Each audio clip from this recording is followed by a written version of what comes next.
The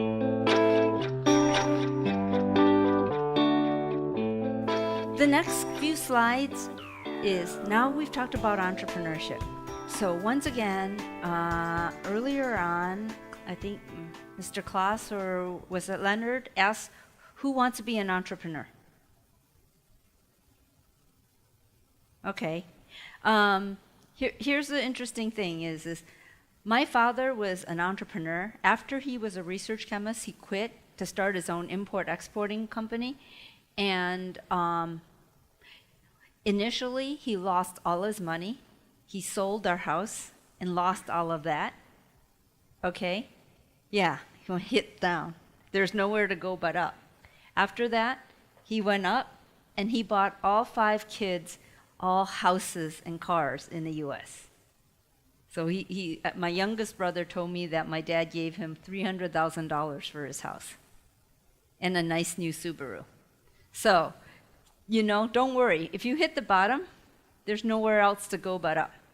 So when I started taking business school, the professor said, how many of you in the audience, parents, were entrepreneurs? Okay. And then he said, all of you will be entrepreneurs. And I raised my hand. I go, oh no, I'm not. Oh no, I'm not. I saw my dad lose all the money. I saw my mom get stressed out. I am not going to be an entrepreneur and go through the same thing. And guess what? Now I am an entrepreneur. So, seriously, if your parents are entrepreneurs, there's a very high chance you'll become one too. You may like the corporate world in the short term, but then you'll get frustrated and you want to build and create things like your parents. So, here is, since I've worked with a lot of startups, and then through the Venture Lab, I have met a lot of the founders. I've met the founders of Google and Yahoo and eBay and all these, okay? And you see some patterns of startups. I've seen a lot of startups fail. So what I'm going to talk about in the next few slides is what I think are some of the biggest challenges that startups face. Okay. One is creating a truly big value proposition. Another is raising and managing money. And the third is leadership and organization. So, back to need. You really have to focus. What you do has to be addressing a big customer need. So, take a look at the iPad. Who has an iPad? Ooh, that's pretty good, especially since they're not usually affordable on a student budget. But, okay, do you think that Steve Jobs was brilliant when he came up with a tablet? No one had a tablet, and he came up with a tablet because he's brilliant. Or do you think he was really addressing a need? Louder. Raise your hand. Who was mumbling? Okay, who thinks he was addressing a need? Okay, who thinks he was just brilliant? A few, that's okay. The truth is, he was addressing a need, okay? He wasn't addressing a need for a tablet. What he was addressing was a need for an easy-to-use, a device to access the internet. In today's world, you need to access the internet to communicate with your grandchildren. You need to access the internet to learn about medicines. You need to access the internet to even do a plane reservation. Otherwise, they charge you 30 euros, right? So the iPad was designed to focus on a big customer need, okay? Now all my uncles and aunts, they're 70 years old. Like my aunt has 2 iPads. She sleeps with it. So, in terms of the need, there has to be enough people who need it to make it a market. There may be 3 customers who have a huge need for a solution, but then once you sell to those 3, you have no more people to sell to, so you don't have a business. So make sure that you're addressing a very important need to a market that is big enough to sustain your business. And then, when you do something which disrupts the market versus just make it incrementally better, is a much more likelihood of success. So for example, it's kind of cold in Stenden, and if you make a heater, which is only 5% more efficient, is everyone going to tear out their heaters and put in the new one? No. But if you make a heater that is 10 times more efficient, are people more likely to try and replace their heater? Okay? So huge disruptions are much better than just incremental improvements. One thing one of my bosses said, he's the founder of the Creative Sound Blaster. He said, if you want to do something, make sure you set a big, wild, audacious goal, or it's not worth doing. So here are some creators of huge value. Madame Curie, what did she do? Yeah, radiation, which led to X-rays and all these other things that saves lives. Thomas Edison, what did he do? The light bulb, Harold, what does he do? The tom-tom. Now, all of you guys made it to time because you had the tom-tom to help you here. So, once again, things that are super successful address big needs, right? So, Facebook, super successful. Does it address a need? Okay, this right here, this woman here, Yvonne Wilson, is a college friend of mine, okay? Her husband died of cancer when her children were 2 and 4, okay? So she puts on Facebook what her children do so that the children's grandparents, the father's parents, can always keep up to date about the grandchildren that they don't get to see since their son isn't there. Do you see? So really, Facebook is about sharing life stories, which is a huge need for the whole wide world. In the past, women are on the phone, the ones that don't, whose husbands work and they're domestic workers, right? They're calling and calling everyone, updating everyone. Now with the Facebook posts, the mothers, the aunts, the friends, all can see. And it's a huge need for humanity to share stories. That's why Facebook is so successful. Okay.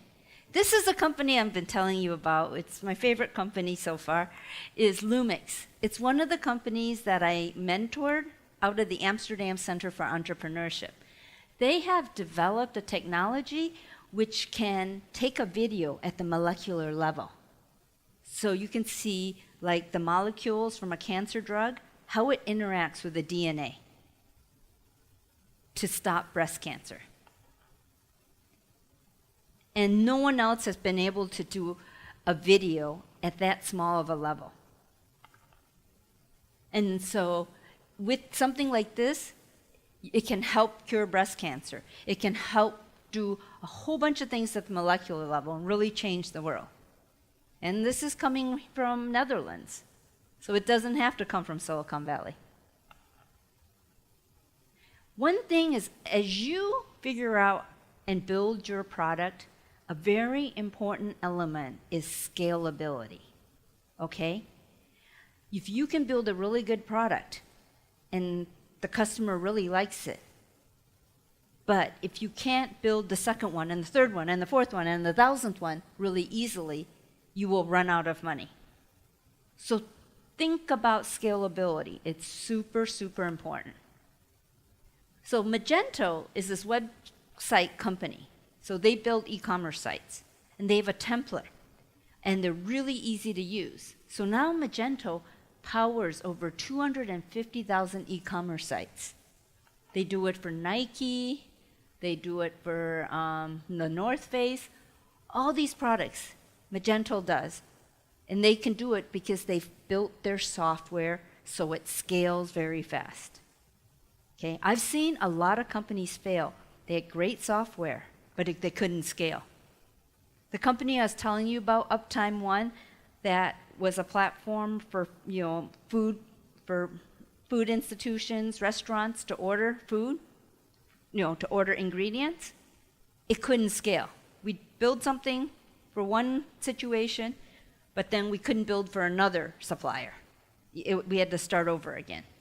So that's why the company went out of business. We didn't scale.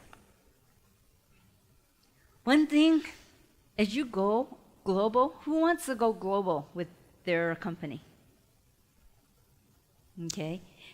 Know your local market. As you go and enter a market, make sure you understand it. So this is a map that a sales guy that I worked with used. He showed this map in China, to China Telecom here in Beijing. And when the customer looked at the map, which he had used the previous week at a meeting in Taiwan, and he figured since they both speak Mandarin, I'll just use the same presentation. He got kicked out of the meeting. The customer looks at it and he goes, "Get out." What did he do wrong? Exactly. He had Taiwan on the map. China does not recognize Taiwan as a country. So, okay, no sale. Okay, here's this very, very popular car. It's a Chevrolet Nova. ¿Quién habla español aquí? Español? Nova. Yeah, so it's a Chevrolet Nova. Okay? Does anyone speak Spanish? Okay. Back there? And what does Nova mean? No, Nova. Nova. No. Oh, it's not a Spanish word, but no ba, okay, means it doesn't go. So you have a car that's called It Doesn't Go. Is it going to sell in Latin America? No one's going to buy a car that says it doesn't go. So Chevrolet lost a lot of money. The best example is this US company was selling cake mix, and they do market research, and they say Japanese people like sweets, so we're going to sell cake mix in Japan. They do this huge marketing campaign. Oh, make your own cakes, make your own cakes. It doesn't sell. And the company went, what did we do wrong? So they went and did more market research. And what they found out is that in Japan, there's no ovens. Oh, okay. So, but guess what? There's rice cookers. So they go back and they formulate a new cake mix that you can cook in rice cookers. So following year, they launch another campaign. Make lovely, fluffy cakes in your rice cooker. And nobody buys it. Wait, we really did our market research. So finally, they sent someone to live in a house for a week. And what they found out is the Japanese cook a pot of rice, and it sits in the rice cooker all day long so that you can have rice to eat. So there's never a rice cooker available to make cakes. So know your own market. Know the market before you enter it. Make sure you understand the people, understand your customer. Okay, going into money. Raising money is painful, okay? And you will be rejected over and over and over again. Okay, who's single here? Okay. Have you guys ever been rejected? Looking for a boyfriend or girlfriend?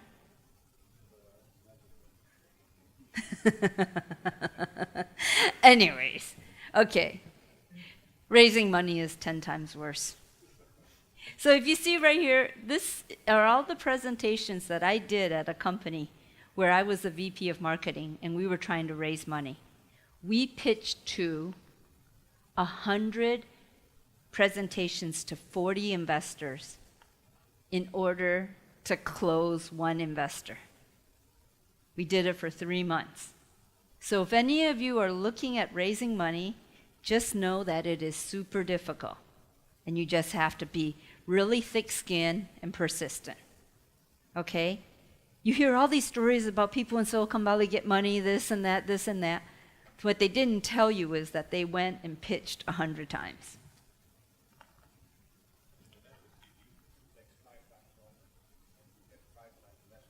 I know. Because the Netherlands is still more risk averse, right? And so this generation, including, what's your name? Christina, you have to learn to be less risk averse if you want to succeed. And that means to the whole country. So one of the things is, okay, as you can see, it's really hard to raise money. So you have to go above and beyond. You have to stand out. You have to be special. Sort of like, are you single? Okay. And, you know, if you go to a bar, there's a lot of guys there. How do you be special? So the... Huh? Best is being yourself. But sometimes you can be a little bit creative, right? Okay? And so it's the same thing as getting an investor's attention. It's like if you're creative, it makes them smile. It makes them a little bit excited, like, oh, I like you. So in 2008, Airbnb were struggling. They were running low on cash. Okay? They were going to go under. And you guys all know Airbnb. So what did they do? It was 2008. It was a campaign. So they took a bunch of cereal boxes, which were O's, and labeled it with Obama O's. And they took Captain Crunch and labeled it with Captain McCain. They sold enough boxes for $30,000 that kept them in business for 2 more months. Okay? And a lot of the investors thought that was really interesting, like, wow, that's really innovative. Those guys know how to do something special. And then on top of it, it was where the Democratic National Convention was being held in Denver. There wasn't enough hotel rooms. So the founders sat around and said to some VCs who were waiting in line in the lobbies, who had no rooms, like, oh, damn it, I don't have a place to stay. And they go, here, gave them a card for Airbnb and go, why don't you try this? You can get some nice rooms. And so the VC from Sequoia goes, tried it, got a room, and Sequoia invested in Airbnb. So instead of going the traditional route of going in to the office, giving them a boring old presentation, investors listen to about 1,000 presentations a year. So why is yours going to be interesting? So that's why if you can get in front of their face and show them what you have in a more creative way, you stand a better chance. So right here, you guys are going to get a copy of the presentation. You'll see here, there's a link to the article about how the CEO of Airbnb talks about all the challenges they went past. It's really quite an interesting article. Okay? So, one important thing is we've talked about value proposition, creating something of value your customer wants. Okay? So that's the value proposition. Now, since you're an entrepreneur, what do you want to do? Ding, ding, ding, ding, ding, ding. You want to make money. So besides having a value proposition, you also have to have a model for value extraction. How do you get money? In historical models, it's make a product, sell a product. Make a product, sell a product. In today's world on the internet, what's happening? Do people buy things? No. People want everything for free. So you have to have new models. So Solar City, what they do is buy solar equipment and rent it to the homeowners, which makes it easier because most homeowners cannot spend $30,000, but they can spend maybe $500, okay? Some business model challenges is Layer is a Dutch company, great technology for augmented reality. But Layer couldn't come up with a business model. And finally, they tried in advertising, but they never really came up with a business model that made money. So they've been bought by a UK company. Okay? Take a look at Google. Google, when it first came out, it was a free search. It had no business model. So how do they make money? So finally, they invented AdWords. AdWords is where people can go and buy to be posted up higher. AdWords now makes 80% of Google's revenue. So Google did not have a business model, but if you don't have a business model when you begin with, you better find one quick, or you run out of money and die. Some interesting business models is when printers came out, they were $1,000 a piece. How much does a printer cost? $50. So what happened? Where are they making money? What? The cartridges. Do you see how their business model changed from selling the printer to the cartridges? And they make a lot more money that way. Okay? I'm not going to go over this right here. There is a conference bridge called freeconference.com. Okay? And it's free. So how do they make money? And they actually make their money by, it's complicated, is that if you call Leeward, not very many people call here, right? So if Free Conference gives people a number to call here, your local operator gets more money. And then they share it with Free Conference. It's a bit complicated, so if you don't get it, don't worry. I can tell you later if you're really interested. But to me, that's one of the most brilliant, innovative business models. Okay, going to the last part. So the very last part about doing a startup successfully, it's leadership. Okay, out of all the startups I've been in, of the ones that fail, the majority of them failed because of leadership. Not because of bad product, not because of a market, but because of bad leadership. Like the guy who stole $200,000 from me. That was bad leadership, okay? So things that a leader has to do is you have to have vision. You have to have an idea of where you want to take the company, and then you gotta get the other people to align behind it so you're all going in the same direction. And the last thing is the leader has to make the difficult decisions. You know, we need to fire this person. We need to decide to go into this market. You know, you have to make the tough decisions. And you need a clear leader in every company. I see a lot of students go, oh, all four of us are going to be co-leaders. Doesn't happen. You still need one person to make the final call. You can collaborate a lot, but you still need a leader.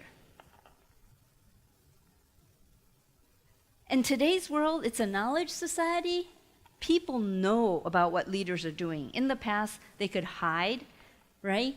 Like, you know, JFK and Marilyn Monroe in the 60s, you didn't really know about it. But with today's social media, you immediately know when Sarkozy's with Bruni or whatever. And I need a Dutch example if you guys have any Dutch examples. Okay. And like right here, this is me on Facebook when Ajax won. You know, I was supposed to be working, but no, I'm in light supply with all the people celebrating. Then people said, Gigi, I thought you were working. So realize in today's world, everything knows about the leaders, so you have to be very careful on what you do and behave appropriately. Now, here's a concept, leadership versus management. So leadership, you saw, provides the vision, aligns the group, also makes the difficult decisions. They don't micromanage. Leaders don't try and tell everybody what to do, okay? So, who's this? Yeah, he's the leader. Who's the manager? Svak, you did it. Yeah. So you know, one thing, I showed this in Lithuania, and the audience went, who are they?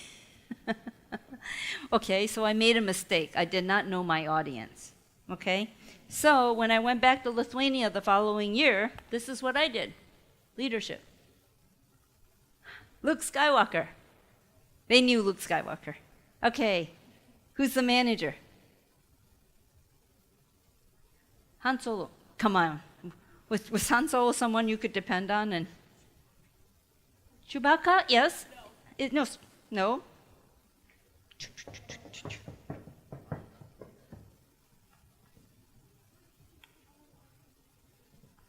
Yep, they were always telling everyone what to do.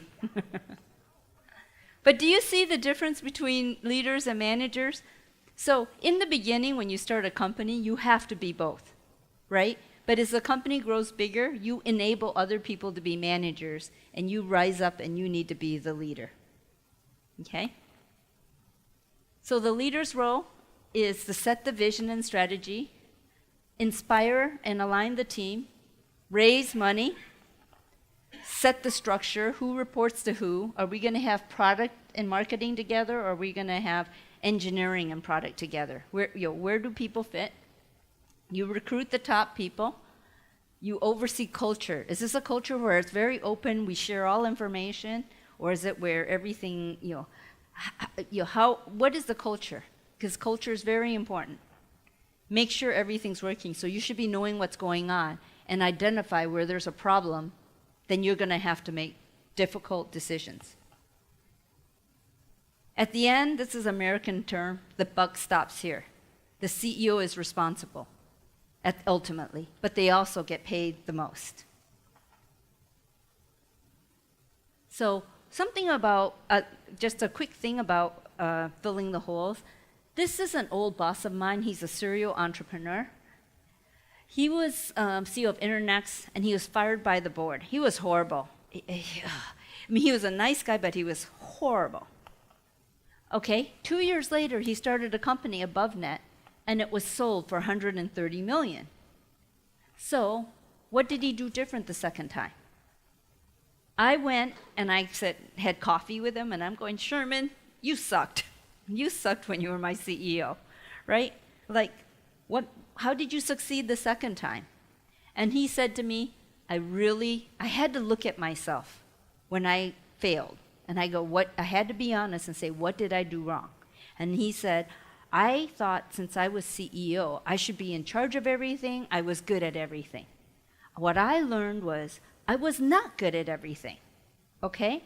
And so when I started AboveNet, I knew I was not good at product. I was not good at sales. So I hired the best salesperson I could find and the best product person and let them make their own decisions. I did not tell them what to do. I was a leader, not a manager. And so he's a really good example. Know where you have holes and fill those holes. Don't think as a leader you should be boss of everything. So lastly, here's a really good book with some management insights, because I think leadership is the most critical thing for a successful company. If your product doesn't work, a good leader figures out, maybe we change the product. Maybe we go after a different market. What can we do to change to be successful? And this is a really good book that you might want to read by Noah Wasserman with some insights about management. 65% of startups fail because of the management team. Okay? Neglect the three. You have to really carefully manage relationships, roles, and rewards so that people are rewarded. If people are rewarded, they keep working. So thank you. This is the last present. So for those of you who got inspired to start your own company and already did, those are just some things for you to think about. And happy entrepreneuring. And yes, I'll send you a notice when I open my sake restaurant. Thank you. Welcome.